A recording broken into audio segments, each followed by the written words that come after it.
বাংলাদেশে নিরাপত্তাহীনতা অদ্ভুত এক দৃশ্যপট তৈরি হয়েছে। এমন এক সময় যখন জাতীয় জরুরি সেবা 999 বা 999-এ ফোন করে মানুষের জীবন বাঁচাতে চাইছে, ঠিক সেই সময় পুলিশ নিজেরাই ভয় পাচ্ছে ঘটনাস্থলে যেতে।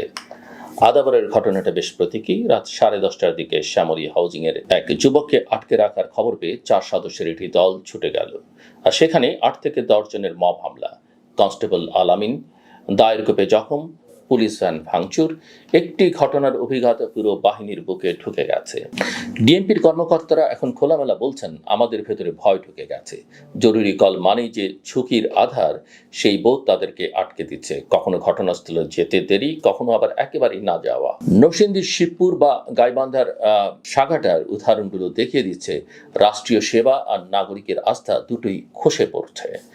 এই ভয়টা কোথা থেকে এলো? কেবল মবের হাতে আক্রান্ত হওয়ার আশঙ্কা নয়, এর পেছনে আছে বছরের পর বছর জমে থাকা জন অভিশাপ। বিগত শাসনামলে নিরস্ত্র ছাত্র জনতার উপর হামলা, সমালোচনাকারীদের বিরুদ্ধে মামলা, আইনকে ব্যবহার করে ভয় দেখানো, এসবের সম্মুখ ভাগে থাকতে হয়েছে পুলিশকে। গণ অভ্যুত্থানের পর সমীকরণ পাল্টেছে, কিন্তু মানুষের মনে যে ক্ষোভটা জেগেছিল তা রাতারাতি তো ধুয়ে যায় না। অনেক থানায় জনতা সরাসরি গিয়ে চাপ তৈরি করেছে। অনেক জায়গায় পুলিশ কর্মকর্তারা টার্গেটেড আক্রমণের ভয়ে মাঠ পর্যায়কে লো প্রোফাইল করে রেখেছেন। ফলে 999 বা 999-এর ভরসা যে একসময় মানুষ বুক চাপড়ে বলতো ফোন দিলেই সাহায্য, আর সেখানে জেগে উঠেছে সংশয়ের ছায়া। সরকারি পরিসংখ্যান বলছে 2017 থেকে 2024-এর এপ্রিল পর্যন্ত 6 কোটির বেশি কল এসছে, কিন্তু সেই সংখ্যার আড়ালে যে অভিজ্ঞতা, কখনো সাহায্য আসছে না, কখনো ফোনেই মীমাংসা করতে বলছে কেউ, আবার কোথাও টাকা লাগবে, এসব গল্প সোশ্যাল মিডিয়া থেকে লোকমুখে দ্রুত ছড়িয়ে পড়ছে। আস্থা একবার ভাঙলে ওটার ঘোষণায় জোড়া লাগে না, বাস্তবে বদল চাই। এখানে অন্তর্বর্তী সরকারের একটি মৌলিক কাজ ছিল পুলিশকে শাস্তিমুখী রাষ্ট্রযন্ত্র থেকে প্রকৃত সেবাদাতা প্রতিষ্ঠানে ফিরিয়ে আনা। মানে টহলে গেলে তারা যেন সংখ্যায় কম না থাকে, সুরক্ষিত থাকে, ঘটনাস্থলে ভিডিও, অডিও, বডিগ্যামের উপস্থিতি থাকে, অপারেশনাল প্রোটোকল হয় স্বচ্ছ এবং জবাবদিহিমূলক। 2টা টিম পাঠাই বললেই দায়িত্ব শেষ নয়। মাঠ পর্যায়কে দৃশ্যমান নিরাপত্তা দিতে হবে, যাতে তারা বুঝতে পারে রাষ্ট্র তাদের পাশে আছে। আর সমান্তরালে নাগরিকদের দিকেও বার্তা যেতে হবে, মব জাস্টিস স্বাভাবিক নয়, বরং শাস্তিযোগ্য। সমস্যার সমাধান আইনের পথে, পঞ্চির দাপে নয়। আইন শৃঙ্খলার এই সামাজিক কন্ট্রাক্টটাই এখন ভেঙে আছে। রাজনীতির ময়দানে একসঙ্গে চলছে আরেক টানাপোড়েন, আনুপাতিক প্রতিনিধিত্ব নিয়ে অদৃশ্য কিন্তু তীব্র তর্কাশাকষি। বৈষম্য বিরোধী ছাত্র আন্দোলন যখন কোটা সংস্কার থেকে হাসিনা সরকারের পদ থেকে পৌঁছালো, তখনও কারো মুখে আনুপাতিক ভোট ব্যবস্থার কথা শোনা যায়নি। ওটা এলো পরে, যখন নির্বাচনের দিনক্ষণ নিয়ে বাস্তব আলাপ শুরু হলো। রাজনৈতিক হিসাব সোজা, যে দল আসন ভিত্তিক ভোটে পিছিয়ে পড়বে তারা চায় ভোটের অনুপাতে আসন বন্টন হোক, যাদের গ্রাউন্ড গেম শক্তিশালী তারা চায় বর্তমান সিস্টেমে নির্বাচন হোক। জামায়াত বা নতুন কিংস পার্টি হিসেবে পরিচিত শক্তিগুলোর জন্য আনুপাতিক পদ্ধতি মানে কম সংগঠন, কম প্রার্থী, কিন্তু মোট ভোটের উপর নির্ভর করে সংসদে সম্মানজনক উপস্থিতি। অন্যদিকে বিএনপি বাস্তববাদী এক হাইব্রিড প্রস্তাব তুলেছে, দ্বিকক্ষ পার্লামেন্ট, যেখানে উচ্চকক্ষে আনুপাতিক প্রতিনিধিত্ব, এতে নীতিগত সংস্কারের একটা জানালা খোলা থাকে, কিন্তু নিম্নকক্ষের মাঠে সংখ্যাগরিষ্ঠতার খেলাও জারি থাকে। কিন্তু এখানে দুটো অবিচ্ছেদ্য শর্ত আছে। প্রথমত, অন্তর্বর্তী সরকার সংবিধানের মৌলিক রদবদল করার ম্যান্ডেট রাখে না। তাদের কাজ সংস্কারের খসড়া তৈরি, আলোচনার প্ল্যাটফর্ম, প্রশাসনিক স্বাভাবিকতা ফেরানো, এর বেশি নয়। তাই আগামী নির্বাচনে হঠাৎ করে আনুপাতিক পদ্ধতি চালু, এটা প্রায় অবাস্তব। দ্বিতীয়ত, যেসব দেশে আনুপাতিক পদ্ধতি চলে সেখানে থ্রেশহোল্ড থাকে, 4 বা 5% নিচে ভোট পেলে সংসদে ঢোকা যায় না। উদ্দেশ্য পরিষ্কার, খণ্ডিত ছোট ছোট দল দিয়ে সংসদকে অস্থিতিশীল হতে না দেয়া।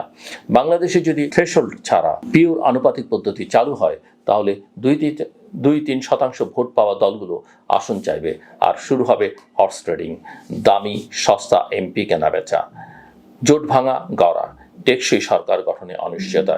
ইতিহাস আমাদের শিখিয়েছে দুর্বল জোট সরকার মানেই প্রশাসনিক ক্লান্তি, অর্থনীতির নড়বড়ে হাঁটাচলা আর নীতিগত সিদ্ধান্তে দোদুল্যমানতা। এদিকে মানবাধিকার ও গণমাধ্যম ক্ষেত্রে এক ধরনের ডেজাভু কাজ করছে।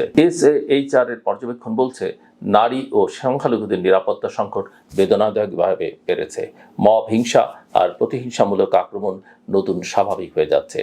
একই সঙ্গে আগের সরকারের দমনমূলক আইনের ব্যবহার, বিশেষ ক্ষমতা আইন, সন্ত্রাস দমন আইন, সাইবার নিরাপত্তা আইন বন্ধ হওয়ার বদলে বহু ক্ষেত্রে জারি আছে।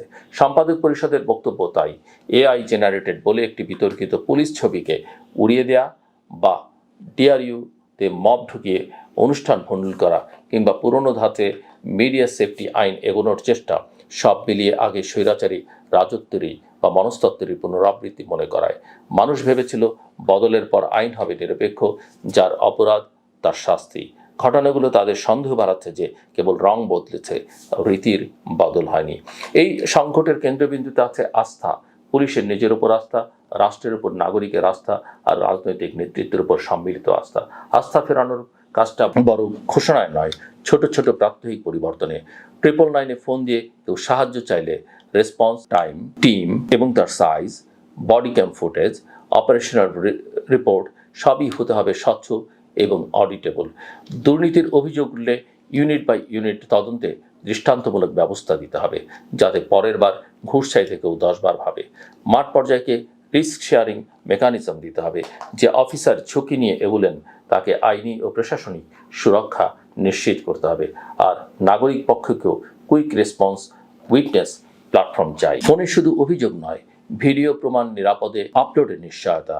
মব হিংসায় যারা নেতৃত্ব দেন তাদের দ্রুত বিচার, দ্রুত রায়, দ্রুত দৃষ্টান্ত। রাজনীতির খাতায় আনুপাতিক প্রতিনিধিত্ব নিয়ে যে পাওয়ার ক্যালকুলাস চলছে তার সঙ্গে সমান্তরালে দরকার জন আলোচনা। আনুপাতিক মানে কি? থ্রেশহোল্ড কয় শতাংশ হওয়া উচিত? অঞ্চলে অঞ্চলে আসন বন্টনের সূত্র কি হবে?